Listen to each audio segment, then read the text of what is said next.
नमस्कार दोस्तों, बहुत बहुत स्वागत है आपका हमारे YouTube channel study with smartness में। आज के इस वीडियो में हम हिंदी से संबंधित प्रश्नोत्तर देखेंगे। तो चलिए हम शुरू करते हैं। हमारा फर्स्ट क्वेश्चन है, आलंबन के कितने भेद होते हैं? 3, 2, 1 या इनमें से कोई नहीं? इसका राइट आंसर है 2। आलंबन रसों के अंतर्गत आता है। अगर रस के अंगों की बात करें तो विभाव, अनुभाव, संचारी भाव ये रस के अंग होते हैं। और विभाव के भी 2 भेद होते हैं, एक आलंबन और दूसरा उद्दीपन। इसी आलंबन के यहाँ 2 भेद बताए गए हैं, एक आश्रम और दूसरा विषय। नेक्स्ट क्वेश्चन है, जहाँ नायक नायिका के मिलने के प्रसंग का वर्णन मिलता है वहाँ किस रस की निष्पत्ति होती है? वियोग श्रृंगार रस, वात्सल्य रस, शांत रस या इनमें से कोई नहीं? इसका राइट आंसर है इनमें से कोई नहीं, क्योंकि जहाँ नायक नायिका के मिलने के प्रसंग का वर्णन हो वहाँ पर संयोग श्रृंगार रस होता है। यानी कि यहाँ पर नायक नायिका के बीच मिलन, स्पर्श, आलिंगन या वार्ता आदि का वर्णन किया जाता है। नेक्स्ट क्वेश्चन है, तद्भव शब्द का चयन कीजिए, अष्ट, अश्रु, अग्नि या ओठ। इसका राइट आंसर होगा ओठ। यहाँ पे तद्भव शब्द की बात कही गई है। तो तद्भव वे शब्द होते हैं जो संस्कृत के विकृत रूप होते हैं, जिन्हें परिवर्तन करके, थोड़ा बहुत परिवर्तन करके हिंदी में प्रयोग में लाया जाता है। यहाँ पे ओठ एक तद्भव शब्द का उदाहरण है, जबकि बाकी तत्सम शब्द के उदाहरण हैं। नेक्स्ट क्वेश्चन है, अवज्ञा का विलोम चुनिए, आशा, निराशा, आज्ञा पालन या अवज्ञा पालन। इसका राइट आंसर है आज्ञा पालन। चूंकि विलोम यानी विपरीत अर्थ प्रकट करने वाले शब्द, तो यहाँ अवज्ञा का मतलब होता है आज्ञा का उल्लंघन करना या अनादर करना, जबकि आज्ञा पालन का अर्थ हुआ आज्ञा का पालन करना या आदर करना।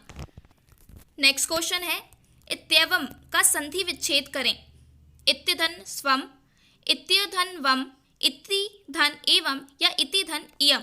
इसका राइट आंसर है इति धन एवं। जब हम इत्येवम का संधि विच्छेद करेंगे तो वो इति धन एवं के रूप में होगा। ये एक स्वर संधि का उदाहरण है। नेक्स्ट क्वेश्चन है, यमक अलंकार होता है जब शब्दों की आवृत्ति होती है, भिन्न भिन्न अर्थ वाले समान शब्दों का प्रयोग होता है, समान अर्थ वाले शब्दों का प्रयोग होता है या इनमें से कोई नहीं? इसका राइट आंसर है भिन्न भिन्न अर्थ वाले समान शब्दों का प्रयोग होता है। यानी यमक अलंकार वहाँ होता है जहाँ पे एक ही शब्द की पुनरावृत्ति तो अवश्य होती है, लेकिन हर बार उस शब्द का अर्थ अलग अलग होता है। नेक्स्ट क्वेश्चन है, ऊट का पर्यायवाची नहीं है, उष्ट्र, क्रमलेन, क्रमेलक या इनमें से कोई नहीं? इसका राइट आंसर है क्रमलेन। चूंकि पर्यायवाची शब्द यानी एक से अर्थ प्रकट करने वाले शब्द, तो यहाँ ऊंट को उष्ट्र, क्रमेलक कह सकते हैं। और इसके अलावा करब, उष्ट्र, लंबोष्ठ या साड़िया भी इसे कहते हैं, लेकिन क्रमलेन इसका पर्यायवाची नहीं है। नेक्स्ट क्वेश्चन है, मुट्ठी में होना मुहावरे का अर्थ क्या है? घर में होना, मुट्ठी में होना, अधिकार में होना या इनमें से कोई नहीं? इसका राइट आंसर है अधिकार में होना। चूंकि मुहावरे किसी भी वाक्य का विशेष अर्थ प्रकट करते हैं, तो मुट्ठी में होना मुहावरे का अर्थ होता है अधिकार में होना। इसे एक उदाहरण से समझ सकते हैं कि अब तुम मेरी मुट्ठी में हो, मैं जो कहूँगा तुम्हें वही करना होगा। नेक्स्ट क्वेश्चन है, काला अक्षर भैंस बराबर लोकोक्ति का सही अर्थ क्या है? छिद्रावेशी होना, समदर्शी होना, अनपढ़ होना या पढ़ा लिखा होना? इसका राइट आंसर है अनपढ़ होना। चूंकि लोकोक्ति भी किसी वाक्य का विशेष अर्थ प्रकट करती हैं और इन्हें सामान्य बोलचाल में उपयोग किया जाता है, तो काला अक्षर भैंस बराबर का अर्थ होता है अनपढ़ होना। इसे एक उदाहरण से समझ सकते हैं कि बेचारा गरीबी के कारण पाठशाला का मुंह तक ना देख सका, तो उसके लिए तो काला अक्षर भैंस बराबर ही है।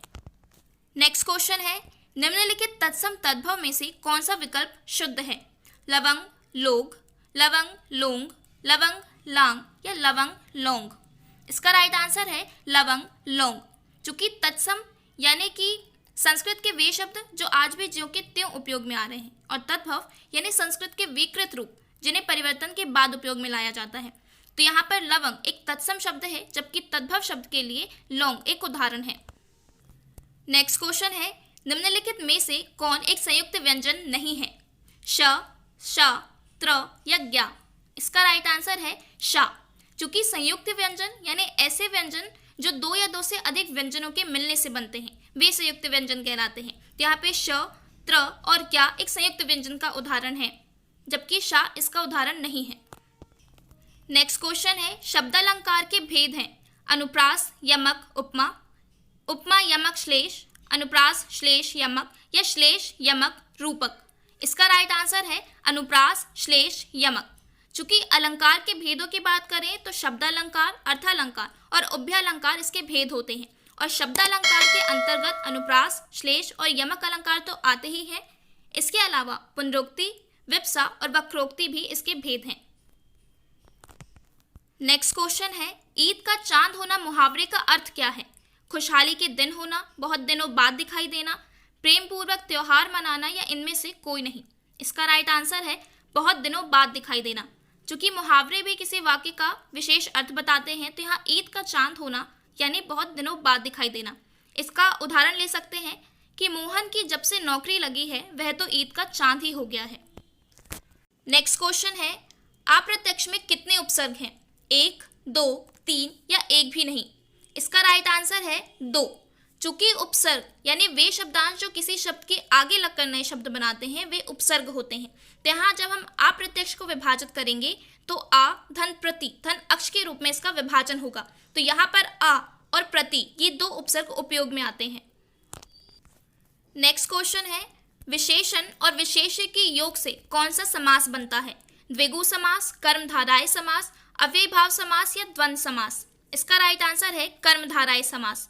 चूंकि कर्मधारय समास जिसमें पहला पद विशेषण और दूसरा पद विशेष्य होता है, अर्थात इसमें उपमान और उपमेय का संबंध होता है। इसे एक उदाहरण से समझते हैं, जैसे चरण कमल यानी कमल के समान चरण, तो यहाँ पे विशेषण और विशेष्य की बात की गई है, तो यहाँ पे कर्मधारय समास है। ये आज के हमारे हिंदी के इंपॉर्टेंट क्वेश्चंस थे। Thanks for watching study with smartness. Please like, share and subscribe.